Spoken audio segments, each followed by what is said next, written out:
اللہ رب العالمین غفور الرحیم ذات ہے، اس کو پتہ ہے کہ خلق الانسان ضعیفا، انسان کمزور ہے، اس سے کوتاہیاں آتے ہیں، لیکن اللہ رب العالمین ایک آپشن چھوڑا ہے کہ میں پھر اس کو کیا کروں گا، معاف کروں گا، لیکن شرط یہ ہے کہ یہ بندہ میری طرف آ جائے، رجوع کرے، تھوڑا طرف اپنے دل میں لے کر آئے اور میرے دربار میں مجھ سے مانگے اور تھوڑے آنسو بہائے۔ جس طرح لوگ کہتے ہیں نا کہ کسی کپڑے کے دھونے کے لیے پورا ایک بالٹی پانی لگتی ہے، لیکن یہ بندہ اتنے بڑے بڑے گناہ کر کے اللہ رب العالمین کے دربار میں جب آتے ہیں اور وہ اس اللہ کے دربار میں ایک آنسو بہائے تو ایک آنسو اس کی وجہ سے اللہ رب العالمین اس بندے کے سارے گناہوں کو معاف کر دیتا ہے۔ اب ہم سب گناہگار ہیں، اس مسجد میں میرے سمیت کوئی اس طرح بندہ نہیں ہے کہ وہ گناہگار، لیکن آپ کہیں گے کہ ہم اللہ رب العالمین کو تو بتائے ہوتے ہیں، ہم توبہ کرتے ہیں اپنے گناہوں سے، یہ جو کچھ ہم نے کیے ہیں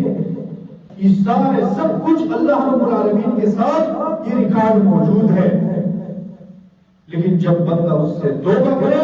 تو نبی علیہ السلام کیا فرماتے ہیں، التائب من الذنب کمن لا ذنب له، کہ آپ نے توبہ کیا تو اس کا مطلب یہ ہے کہ وہاں پر جو ریکارڈ آپ کا موجود تھا تو وہاں پر جو گناہوں کا فائل تھا اس پر آپ نے ڈیلیٹ مارا، وہ پھر شو نہیں ہوگا، وہ ختم ہوگا۔ تو ہمارے بھائی اب سب کے سسٹم میں ایک فائل موجود ہے جہاں پر سارے گناہ اکٹھے ہیں۔ اس کے لیے اللہ رب العالمین نے ہم کو ایک آپشن دیا ہے کہ اے میرے بندو، آپ لوگ بٹن کا کلک کریں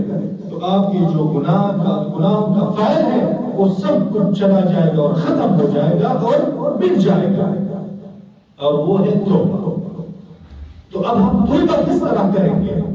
ایضلع العمل، کہ یہ بندہ جس گناہ میں لگا ہوا ہے تو اس کو چاہیے کہ اس گناہ کو کیا کرے، چھوڑ اس سے دور رہے۔ اور پھر نبی علیہ السلام نے فرمایا ایندم علی فعل، جو گناہ یہ بندہ کرتے تھے تو وہ اس پر کیا ہو جائے گا، پشیمان ہو جائے، اور سوچے ہر ٹائم کہ اے میرے اللہ یہ میں کب تک کروں گا، اور میں نے آپ کو کتنا ناراض کیا،